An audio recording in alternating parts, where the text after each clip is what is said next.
제주도개발공사 노사가 파업 18일 만에 단체 협약을 체결하면서 내일 업무에 복귀합니다. 삼다수와 감귤 가공 공장도 정상화됐습니다. 제주항에 입항하던 바지선이 침수되는 사고가 발생했지만 사고 원인은 오리무중입니다. 배경이 출항지에서 과정 여부를 확인하지 않기 때문입니다. 학생들에게 갑질을 했다는 논란으로 파면당한 제주대 교수에게 법원이 사회적 공정성을 저해했다며 직권남용죄를 적용해 징역형을 선고했습니다. 제주 MBC는 21대 국회의원 선거보도 슬로건을 유권자가 미래다로 정하고 유권자 중심의 정책 선거 보도에 주력합니다. 시청자 여러분 안녕하십니까? 뉴스데스크 제주입니다. 제주도개발공사 노사가 단체 협상을 체결하면서 18일 만에 파업이 마무리됐습니다. 내일부터 업무에 정상 복귀 위해 삼다수와 감귤 가공 공장 가동도 조만간 시작되지만 갈등의 불씨는 여전히 남아 있습니다. 박성동 기자입니다.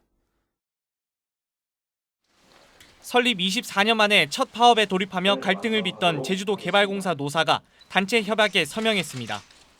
4급 이하 직원에게 연말 포상금 500여만 원을 지급하고 인사위원회에 노조 추천 인사 2명을 포함시키는 등 모두 163개 조항에 합의했습니다. 노사 양측이 경제가 어려운 상황에서 공기업이 솔선수범하자는 데 공감하고 서로 양보해서 합의를 보았습니다. 새로운 교섭단이 진정성을 갖고 다가오고 있기 때문에 그래도 그 부분을 믿고 향후에 더 나은 이제 공사 문화를 발전하는 한 계기가 됐으면 하는 바람입니다. 이에 따라 지난달 27일 총파업 이후 18일간 이어진 파업은 모두 마무리됐습니다. 파업에 참여했던 노조원 500여 명은 내일부터 업무에 정상 복귀할 예정. 삼다수 공장은 수질 검사 등을 거쳐 다음 주 안으로 가동을 재개할 예정으로 2달 정도면 7만 톤 이상 여유분을 확보할 수 있을 것으로 보입니다. 감귤 가공 공장은 이르면 내일이나 모레부터 재가동될 예정입니다. 개발공사 측은 가동 첫날 감귤 반입량을 보고 공장 가동 시간 등을 효율적으로 조정한다는 방침입니다. 하루에 우리 감귤 공장의 캐파 가공의 물량이 700톤입니다. 해야 되는데 제대로 진행되지 못해 감귤 농가에게는 진짜 머리 숙여 죄송하다는 말씀 이 자리를 빌어 다시 드립니다. 하지만 갈등이 재연될 가능성은 여전히 남았습니다. 행정안전부가 특별 포상금을 인건비로 해석하면 임금 인상의 가이드라인을 어긴 것이 돼 실제 지급될 수 있을지 미지수고 경비와 격리 등 4개 직군에 대한 직급제 편입 역시 만족할 안을 만들 수 있을지는 두고 봐야 합니다. 노조가 요구하는 노동이사제는 조례 제정이 선행돼야 합니다. 조례 사항에 따라서 예를 들어 다른 데들은 외부에서 오신 분을 노동이사라고 하시는 경우도 있기 때문에 그렇다 그러면 과연 저희 이제 노동자의 실질적인 목소리 대변이 가능하겠느냐라는 의문이 좀 있기 때문에 개발공사 노사는 TF를 구성해 단체 협약 후속 절차를 진행합니다. MBC 뉴스 박성동입니다. 대규모 개발 사업장에 대한 도의회 행정사무조사 특별위원회 마지막 증인신문에서 강성희 의원은 신화역사공원에서 지난달에 또 하수가 역류했는데 JDC가 근본적인 문제 해결 대신 상수도 추가 공급을 요구하고 있다고 질타했습니다. 이성호 JDC 관광사업처장은 상수도 추가 공급이 안 되면 사업계획 승인받은 것을 취소해야 하는 문제가 있어 추가 상수도 공급에 대해 협의하고 있다고 해명했습니다. 홍명환 의원은 성산포 해양관광단지 주변 절대보존지역인 공유수면에 관련법 절차를 지키지 않고 주차장을 조성했다고 지적했습니다.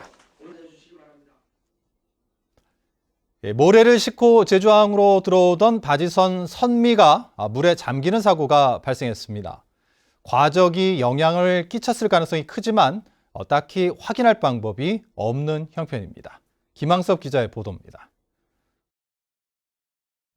모래를 가득 실은 바지선 선미 부분이 위태롭게 물에 잠겨 있습니다. 사고가 발생한 것은 오늘 오전 11시 반쯤. 충남 오천항을 출발해 제주항에 도착한 부산 선적 1980톤급 바지선에서 갑자기 바닥이 긁히는 소리가 나면서 선미 부분이 잠기기 시작한 겁니다. 이제 일단 추정은 받치갖고 아까 물이 들어온 게 구멍이 났다 봐야지. 다른 탱크가 빈 공간 안에 있고 쓰게 되어 있어요. 사고 당시 바지선과 예인선에는 선원 6명이 타고 있었지만 인명피해는 없었습니다. 보드까지 600m 정도 남은 지점에서 충격이 있던 것으로 보아 테트라포트에 부딪혔을 가능성이 큰 것으로 보입니다. 바지선은 바닥 부분이 물에 잠긴 채 이동하기 때문에 과적을 하면 더 깊이 잠기게 돼 암초나 테트라포트 등과의 충돌 가능성이 높아집니다. 문제는 사고가 발생한 바지선의 과적 여부를 확인할 수 없다는 겁니다. 바지선에 실을 수 있는 모래양은 6,000톤. 하지만 침수되면서 배가 기울어 만재흙 수선 확인이 불가능했기 때문입니다.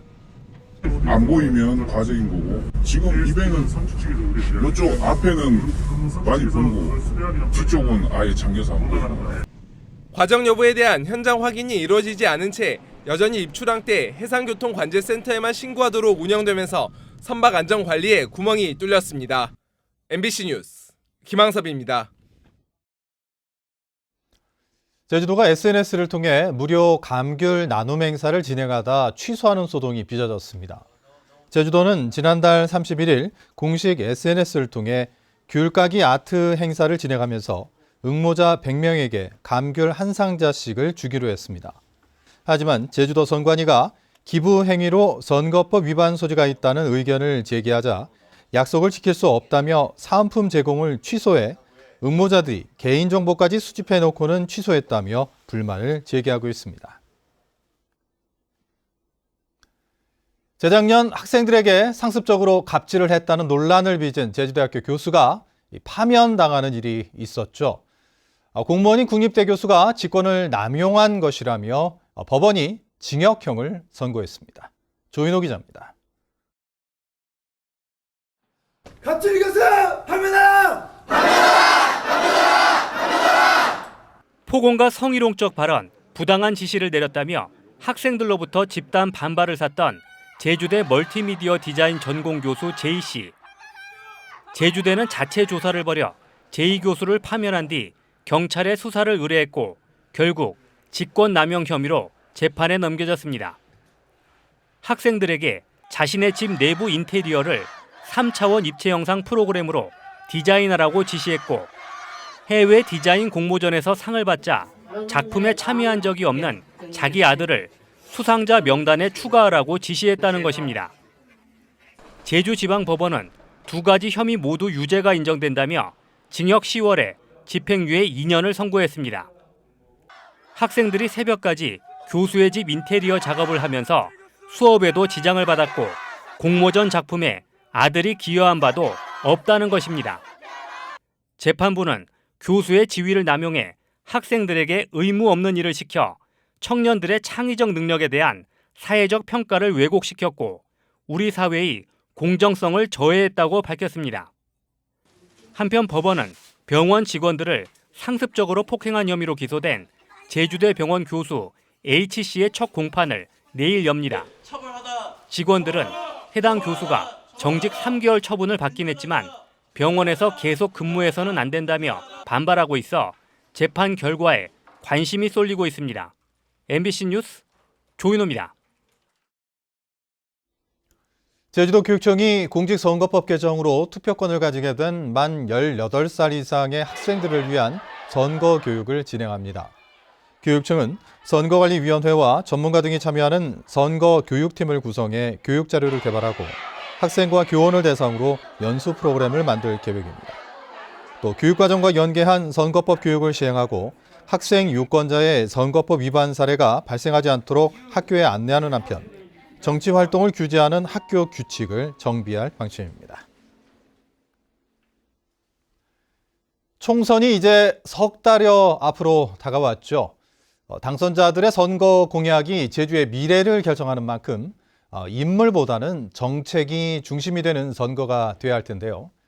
제주 MBC는 언론 3사와 함께 유권자 중심의 정책 선거가 될 수 있도록 선거 보도를 해나갈 방침입니다. 김찬영 기자입니다. 제주 MBC와 언론 3사가 함께 위촉한 선거보도 자문단입니다. 각계각층의 전문가 11명이 지역 현안과 미래 비전을 중심으로 어젠다를 선정해 선거보도와 토론의 주요 의제로 삼게 됩니다. 도민 자치권과 지역경제, 제2공항 갈등 해법 등에 대한 주요 어젠다를 확정해 유권자들이 스스로 후보들의 견해와 정책을 비교할 수 있는 기회로 활용됩니다. 후보자들의 입장에서 이제 내놓는 정책보다는 아젠다를 통해 가지고 후보자들한테 질문을 하면서 이분이 과연 제주도에 어떠한 정책을 펼칠 수 있는 어떤 그런 판단할 수 있는 좋은 계기가 되지 않을까 이렇게 생각하고 있습니다. 유권자 중심의 선거 문화를 조성하기 위해 100명의 도민 참여단도 구성합니다. 우선 해결해야 될 지역 현안과 미래 비전에 대한 의견을 모아 후보들에게 요구하는 상향식 선거를 치르자는 의도입니다. 국회의원한테 직접적으로 국회의원 나오시는 분들은 직접적으로 얘기를 하면은 좀 더 그 사람들이 받아들이는 게 좀 크지 않을까. 인물 위주로 이제 이렇게 했었는데 우리의 그 실생활에 바로 이제 맞닿을 수 있는 의견들이 그분들한테 전달이 돼서 총선 전까지 주요 변곡점이 예상되는 시기에 여론조사를 실시함으로써 여론의 추이를 보도하고 후보자 토론회를 통해 정책 선거를 주도합니다. SNS를 통해서도 후보자들에 대한 정보와 정책을 알림으로써 선거에 대한 관심을 높이고 유권자에게 보다 객관적인 정보를 제공할 계획입니다. MBC 뉴스 김찬현입니다. 다음은 희망 2020 나눔 캠페인 성금을 보내주신 분들입니다. 제주 대박 투어 직원 일동 50만 원, 제주 삼성전력 양창식 대표 50만 원, 주식회사 삼영교통 삼남 상우회 오효원 회장회 일동 20만 원, 진진국수 박영훈 대표가 10만 원을 보내주셨습니다. 성금을 맡기실 분은 1월 말까지 제주 MC 경영심의부로 문의하시거나 제주은행이나 농협계좌를 통해 보내주시면 됩니다. 감사합니다. 제주지방기상청은 내일 새벽을 기해 제주도 산지에 대설 예비특보를 내렸습니다. 내일 하루 예상 적설량은 제주도 산지에 5에서 15cm, 중산간에 1에서 5cm이고 나머지 지역에는 20mm 안팎의 비가 내릴 전망입니다. 기상청은 중산간 이상 도로에 눈이 쌓이겠다며 교통안전에 유의해 줄 것을 당부했는데 한라산 횡단 도로는 도로 통제 가능성도 있습니다. 윤석열 검찰총장의 측근으로 분류돼 좌천됐다는 논란이 일고 있는 박찬호 제주지검장이 오늘 취임식을 가졌습니다. 박찬호 제주지검장은 헌법의 핵심 가치를 소화하고 검찰의 법 집행 권한은 국민이 부여한 만큼 국민을 위해서만 쓰여야 한다며 선거범죄 대비와 4.3의 치유에 힘을 기울여달라고 당부했습니다. 한편 박찬호 검사장은 이번 인사가 정치적 보복이 아니냐는 취재진의 질문에는 답변을 피했습니다.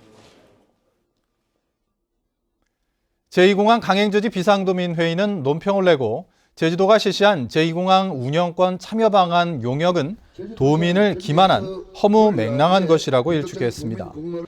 이들은 제2공항 필요성부터 원점 재검토하자는 도민 여론이 확산되는 시점에 적자가 예상되는 제2공항의 운영권 참여를 운운하며 세금만 낭비했다며 연간 800억 원의 순이익을 내는 현 제주공항에 대한 지분 참여와 상생 방안부터 요구하라고 주장했습니다. 제주동물테마파크 반대대책위원회가 원희룡 지사를 직무유기 혐의로 검찰에 고발했습니다. 반대대책위는 사업자가 주민 의견과 다른 허위 서류를 제출했고 람사르 습지도시 지역관리위원회에서 고발 청원서까지 제출했는데 원희룡 지사가 직무를 수행하지 않았다며 고발 이유를 밝혔습니다. 반대대책위는 또 허위 서류를 제출한 대명 대표이사를 공무집행 방해 혐의로 정현철 이장을 허위사실 유포에 의한 명예훼손 혐의로 함께 고발했습니다. 뉴스데스크 제주를 마칩니다. 시청해주신 여러분 고맙습니다.